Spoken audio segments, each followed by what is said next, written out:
ஐயனார் துணை அடுத்து வர எபிசோடில் பார்த்திங்க அப்படின்னா இந்த மாதிரி எல்லாரும் குலதெய்வம் கோயிலுக்கு சாமி கும்பிட போயிருப்பாங்க. அப்போ பார்த்திங்க அப்படின்னா ஒரு மிகப்பெரிய பூஜை வந்து நடக்கும். அந்த பூஜை வந்து வீட்டில் உள்ள பெண்கள் தான் வந்து செய்யணும் அப்படின்னு சொல்லியிருப்பாங்க.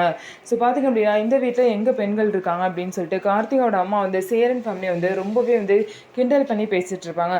அப்போ வந்து நிலா வந்து ஏன் நான் பண்ண மாட்டேன்னா, நான் தான் அந்த பூஜையை எடுத்து பண்ணுவேன் என் குடும்பத்துக்காகன்னு சொல்லிட்டு நிலா பார்த்திங்கன்னா எல்லாரும் முன்னாடியும் சொல்லுவாங்க.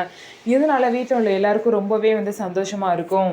அங்கே உள்ள பூசாரிலாம் என்ன சொல்கிறாங்க அப்படின்னா, இந்த ஒரு முக்கியமான பூஜை நடக்கிறது அவ்வளோ விசேஷம், எல்லா சாமி கரெக்டான நேரத்தில் தான் உங்களை அமுச்சு வச்சுருக்கு அப்படின்னு சொல்லிட்டு எல்லாரும் சேர்ந்து பேசிகிட்டு இருப்பாங்க. ஸோ இதுக்கப்புறம் பார்த்திங்க அப்படின்னா எல்லாருமே சேர்ந்து வந்து ஒன்றா வந்து சாமி கும்பிட்றாங்க.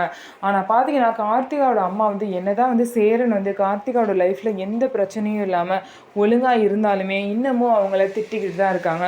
அவங்க பார்த்திங்க அப்படின்னா கார்த்திகா சொல்லியோ வேறு யார் சொல்லியோ வரல, அவங்களோட பெரியப்பா மூலியமாக தான் கோவிலுக்கு வந்திருக்காங்க. ஆனால் அப்பையும் கூட பார்த்திங்க அப்படின்னா அவங்க ஃபேமிலி வந்து வெறுத்து ஒதுக்குற மாதிரியே வந்து கார்த்திகாவோட அம்மா பேசுகிறாங்க. ஸோ இந்த 2 ஃபேமிலி எப்போ சேர்ந்து இருக்க போகுது அப்படின்னு சொல்லிட்டு நம்ம வெயிட் பண்ணி பார்ப்போம். நம்ம வீடியோ உங்களுக்கு பிடிச்சிருந்தா நம்ம வீடியோவை லைக் பண்ணிக்கோங்க, மறக்காமல் நம்மளோட சேனலை சப்ஸ்கிரைப் பண்ணிவிட்டு பாருங்கள்.